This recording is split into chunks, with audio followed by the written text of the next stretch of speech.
Offer, Walton fridge কিনে পেতে পারেন 20 লক্ষ টাকা, রয়েছে কোটি কোটি টাকার নিশ্চিত উপহার। সম্ভবত 2024 সালে বাংলাদেশ ক্রিকেটে ঘটেছে সবচেয়ে আলোচিত ঘটনা। ইতিহাস ঘাটলে দেখা যাবে দেশের ক্রিকেটে এমন ঘটনাবহুল বছর হয়তো আর দ্বিতীয়টি নেই। রাজনৈতিক পালাবদলের প্রভাব যেমন পড়েছে ক্রিকেট অঙ্গনে, তেমনি মাঠের সাফল্য ব্যর্থতার সঙ্গে জড়িয়েছে ক্ষমতার পরিবর্তনের নানান গল্প। 2024-এ বিসিবিতে ঘটেছে বড় বড় পরিবর্তন।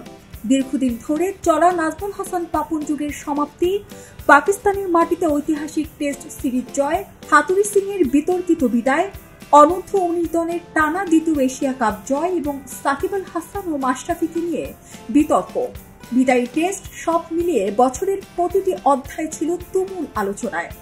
চলুন এবার ফিরে দেখা যাক 2024 সালে বাংলাদেশের ক্রিকেটের উল্লেখযোগ্য ঘটনাগুলো।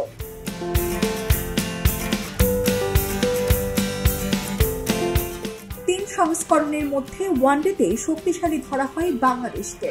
তবে 2024 সালে এই সংস্করণে টাইগাররা ছিল ব্যর্থতার বৃত্তে। মার্চে শ্রীলঙ্কার বিপক্ষে ঘরের মাঠে 2-1 ব্যবধানে জিতে নাজমুল হাসান শান্তর দল, তবে নভেম্বরে আফগানিস্তানের কাছে একই ব্যবধানে সিরিজ হারে। এরপর বছরের শেষ দিকে ওয়েস্ট ইন্ডিজের কাছে 3-0-তে হোয়াইট ওয়াশ হয় বাংলাদেশ।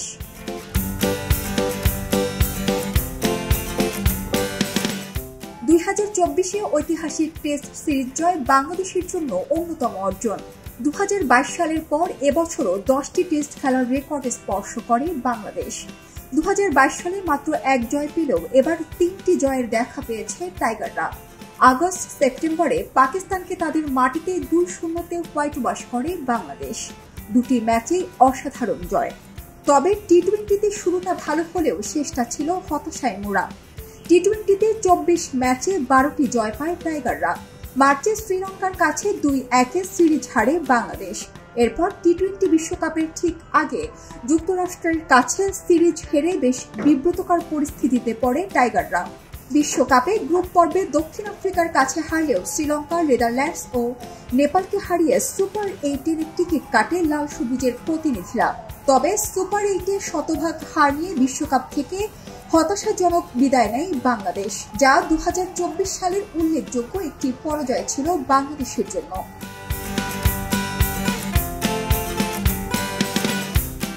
এবার চলুন যাওয়া যাক একটু ভিন্ন প্রসঙ্গে। দেশের ক্রিকেটে এবছর সবচেয়ে আলোচিত ঘটনা সাকিব আল হাসান। দ্বাদশ জাতীয় সংসদ নির্বাচনে আওয়ামী লীগের হয়ে মাগুরা 1 আসনে নির্বাচিত হন তিনি। আওয়ামী লীগ সরকার পতনের পর যার মাসুল তাকে গুনতে হয় বেশ কঠিনভাবেই। সাকিবকে নিয়ে তৈরি হয় নানান জটিল ইস্যু। দেশের মাটিতে আন্তর্জাতিক ক্রিকেট কিংবা দেশীয় ক্রিকেটে তার অংশগ্রহণে রয়েছে নিরাপত্তাজনিত নানান শঙ্কা। নিরাপত্তার সংকটে অংশগ্রহণ করতে পারছেন না বিপিএলেও। দেশের ক্রিকেটে সাকিবের ক্যারিয়ার অনিশ্চিত। এক্ষেত্রে সামনে আসে আরেক ক্রিকেটার মাশরাফির কথাও। তিনিও অংশগ্রহণ করতে পারছেন না এবার বিপিএলে।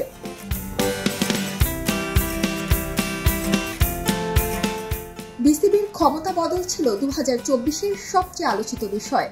5 আগস্ট আওয়ামী লীগ সরকার পতনের পর দেশের আর সবকিছুর মতন বিসিবিতেও আসে বদল। শুরুটা হয় জাতীয় ক্রীড়া পরিষদের হস্তক্ষেপে। দীর্ঘ 12 বছর বিসিবির পদ ধরে রাখা নাজমুল হাসান পাপন আত্মগোপনে থেকে পদত্যাগ করেন। বিসিবির সভাপতি নির্বাচিত করা হয় ফারুক আহমেদকে। বিসিবির পরিচালক হন কোচ নাজমুল আবেদিন ফাহিম। বিসিবির প্রায় প্রতিটি বিভাগে আসে বিরাট পরিবর্তন।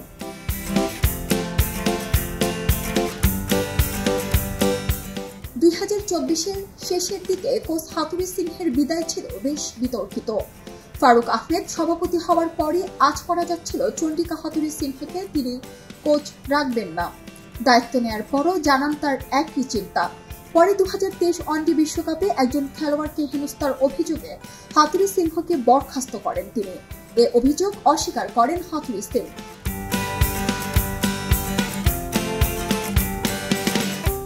2024-এ নারী ক্রিকেটেও ছিল হতাশা। নারীদের ক্রিকেটেও বেশিরভাগ ম্যাচ হেরেছে বাংলাদেশ। ওয়ানডে খেলেছে 6টি, তার মধ্যে অস্ট্রেলিয়ার কাছে হয়েছে হোয়াইট ওয়াশ। আয়ারল্যান্ডের বিপক্ষে প্রত্যাশিতভাবে 3-0 ব্যবধানে জিতলেও টি-20-তে আবার উল্টো ফল। 19টি টি-20 ম্যাচ খেলে বাংলাদেশের মেয়েরা জিতেছে মাত্র 3টি ম্যাচ। নিগার সুলতানা জ্যোতিরা 2024 সালে দেখিয়েছেন নিজেদের বিহাল দশা।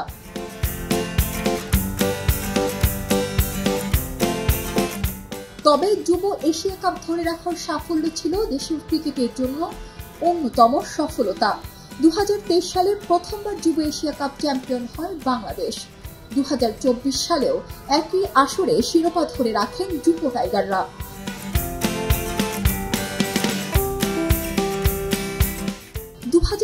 সালে বাংলাদেশ ক্রিকেটে ইতিবাচক পরিবর্তন ঘটবে এমনটি প্রত্যাশা সকলের। সারা জেরিন, খবরের কাগজ, স্পোর্টস। খবরের কাগজ, নিখাত, নির্ভীক, নিরপেক্ষ।